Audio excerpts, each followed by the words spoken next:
Bienvenidos queridos estudiantes a la materia de Derecho Internacional Privado. El día de hoy vamos a iniciar con este primer video donde vamos a hablar un poco referente a la historia, generalidades, fuentes y algunos otros puntos relevantes de esta materia.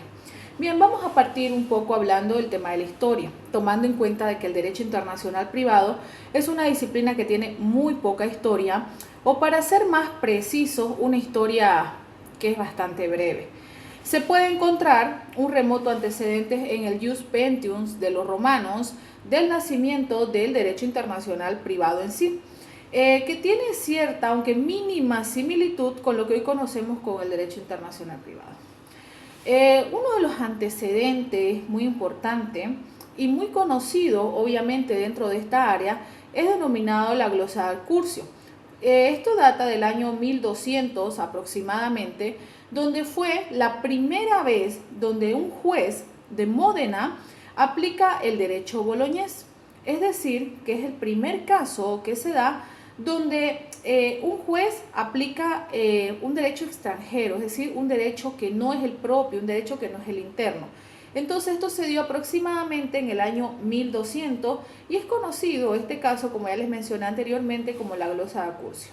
Entonces este es un referente, como les mencionaba, fue la primera vez de que un juez aplica un derecho ajeno a su derecho interno o su derecho propio, y ahí donde data el nacimiento en sí del derecho internacional privado.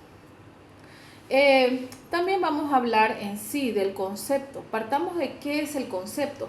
¿Qué es el derecho internacional privado?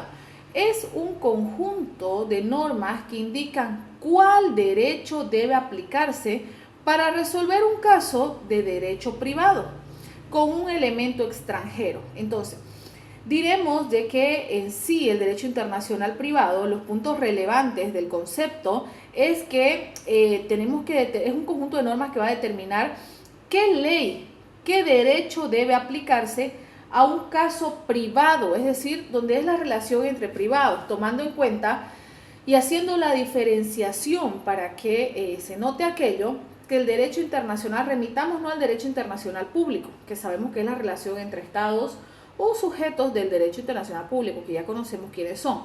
Pero en el derecho internacional privado se da en sí la relación que hay entre particulares de diferentes estados. Por ejemplo, supongamos de que yo como boliviana voy a suscribir hemos realizado, supongamos, un contrato con un ciudadano argentino. Entonces, de ese contrato que hemos realizado, que hemos ya efectivizado, surge una controversia. Y es ahí donde entra el derecho internacional privado. Somos ciudadanos de diferentes estados que tenemos un conflicto. Entonces, el derecho internacional privado entra para ver específicamente bajo qué legislatura, bajo qué derecho, bajo qué normativa vamos a resolver ese conflicto que se ha generado en sí. Ahora, lo importante también, un punto importante de este concepto de derecho internacional privado es de que tiene que haber, o debe de contar con un elemento extranjero, es decir, un elemento que sea ajeno a nuestra soberanía nacional. Por eso es que les colocaba anteriormente ese pequeño ejemplo donde existe obviamente el elemento extranjero, es que la persona es de otra nacionalidad, ¿no es cierto? Además también se pueden dar de que, por ejemplo, un caso de que, vamos al mismo que les di anteriormente, yo boliviana, la otra persona brasilera, podemos ejecutar o firmar un contrato en Argentina, también su ejecución del mismo contrato se puede dar, qué sé yo, en Chile, etcétera, etcétera. Y ahí donde existen, por ejemplo, conflictos, ¿cómo vamos a resolver aquello? Es ahí, como ya les mencionaba anteriormente, donde entra el derecho internacional privado para determinar qué derecho vamos a aplicar, el boliviano, el argentino, el chileno o cual sea, obviamente, de acuerdo a los puntos de conexión. Generalidades, vamos a hablar de algunas de las generalidades de la materia. Por ejemplo, vamos a hablar de que el derecho internacional privado debe distinguirse claramente de otros derechos, como por ejemplo el derecho de extranjería, el derecho comparado, el derecho unificado o supranacional también. Ahora, tomando en cuenta otra de las generalidades bien marcadas que tiene esta área del derecho, es que el derecho internacional privado es como una especie de árbitro. ¿Por qué es una especie de árbitro? Porque va a dirimir conflictos de leyes que haya. Remitámonos al mismo ejemplo que di hace un momento atrás. Si hay un conflicto, por ejemplo, entre la boliviana y el ciudadano argentino o brasilero, entonces, obviamente, ¿qué legislatura vamos a aplicar? Vamos a aplicar la legislatura boliviana, lugar de celebración.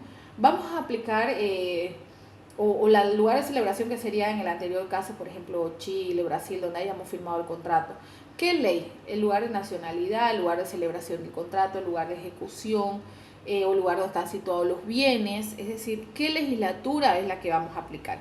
Entonces su generalidad, una de las generalidades, como les decía, de esta área en sí, es que tiene una especie, o es una especie de árbitro, porque va a dirimir estos conflictos de leyes que hay. También vamos a hablar de que la aplicación de la norma internacional debe completarse siempre con la aplicación del derecho interno, ya que por sí sola la norma internacional no resuelve el caso, obviamente. Siempre esta norma internacional debe complementarse, como decía, con la aplicación de un derecho interno, porque de acuerdo al derecho internacional privado que va a dirimir estos tipos de conflictos, es que nos va a derivar en sí a un derecho interno para que sea aplicado. ¿Cuál es su naturaleza en sí de esta área o de esta materia? La naturaleza es nacional. ¿Por qué motivo? Porque cada estado posee sus normas de derecho internacional privado, con independencia de los tratados que haya suscrito, para lograr la armonía o uniformidad legislativa y también incrementar los lazos de cooperación judicial internacional que existan. Por ese motivo es de que la naturaleza del derecho internacional privado es nacional. Vamos a hablar de las fuentes. ¿Cuáles son las fuentes que hay dentro del derecho internacional privado boliviano en sí? Estas fuentes hacen referencia a dónde se tiene que ir a buscar la norma aplicable al caso. Las fuentes son las mismas que el derecho en general en sí. Por ejemplo, tenemos los tratados, que enseguida desarrollaremos cada uno de ellos. Tenemos también dentro de estas fuentes del derecho internacional privado boliviano las leyes, la costumbre, la jurisprudencia, la doctrina, los contratos y los principios generales del derecho. En sí vamos a detallar los tratados, cuáles son los más relevantes en temas del derecho internacional privado, donde Bolivia firmó y ratificó también, es parte de estos dos tratados. Uno es el Tratado de Montevideo y el otro es el Código de Bustamante, aunque tienen una data, pues son antiquísimos en sí. Por ejemplo, Montevideo, 1889, que este tratado se divide en una parte general, donde habla en sí del derecho civil, obviamente internacional, habla también del derecho penal, del derecho comercial, del derecho procesal internacional. Esta es la parte general. Y tiene una parte especial en sí, donde toca todos los temas referentes a patentes, a marcas, a profesiones liberales, a propiedad literaria y artística también. Esto específicamente lo encontramos en la parte especial. ¿Quiénes ratificaron? ¿Quiénes ratificaron en sí el Tratado de Montevideo? Los países ratificantes son Argentina, Brasil, Bolivia, Colombia, Uruguay, Paraguay y Perú. Es decir, todos estos estados no solamente firmaron, sino que también han ratificado en sí este tratado. Ahora, cualquier caso que vincule a estos estados se tendrá que resolver por medio de este tratado, por la aplicación del Tratado de Montevideo de 1889. ¿Ya? Ahora, está también el otro tratado del Código de Bustamante. El Código Bustamante de 1928, ¿ya? Este código, por si acaso, tiene el nombre y lo conocemos como Código de Bustamante, pero es su nombre, porque en sí es un tratado también.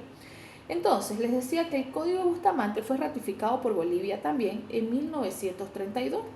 Este tratado también fue ratificado, por ejemplo, por Chile, por Brasil y por Perú.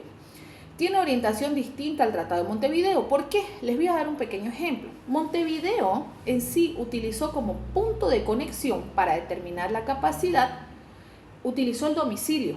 Pero Bustamante, para este tema, dejó abierta la posibilidad para los países aplicar tanto domicilio como nacionalidad. Es decir, tienen algunas diferencias en sí, aunque traten los mismos temas. Ahora vamos a hablar de otra, la fuente de las leyes, por ejemplo, normas de derecho internacional privado, de fuente interna. El problema es que no hay un código de derecho internacional privado boliviano en sí, no hay un código cómo normar estas situaciones en sí, pero las normas están dispersas en toda la legislación. Por ejemplo, donde podemos hablar de derecho internacional privado, código de comercio, código de procedimiento civil, también nos habla en sí de esto, la Constitución, obviamente, el Código Penal, la Ley de Organización Judicial, la Ley de Hidrocarburos, etcétera, etcétera. El tema de la costumbre dentro de esta área es una fuente de jerarquía menor, pero, no puede derogar, pero no sirve para interpretar. Entonces, a modo de interpretación, podemos utilizar también como fuente la costumbre. Otra de las fuentes que tenemos dentro de esta área es la jurisprudencia, que no solo las sentencias del Tribunal Constitucional crean jurisprudencia, sino también las sentencias de los jueces de primera y segunda instancia. Las jurisprudencias son decisiones judiciales que se repiten y por esta repetición crean una norma en sí. La doctrina también es la que va innovando el derecho con sus propuestos y análisis.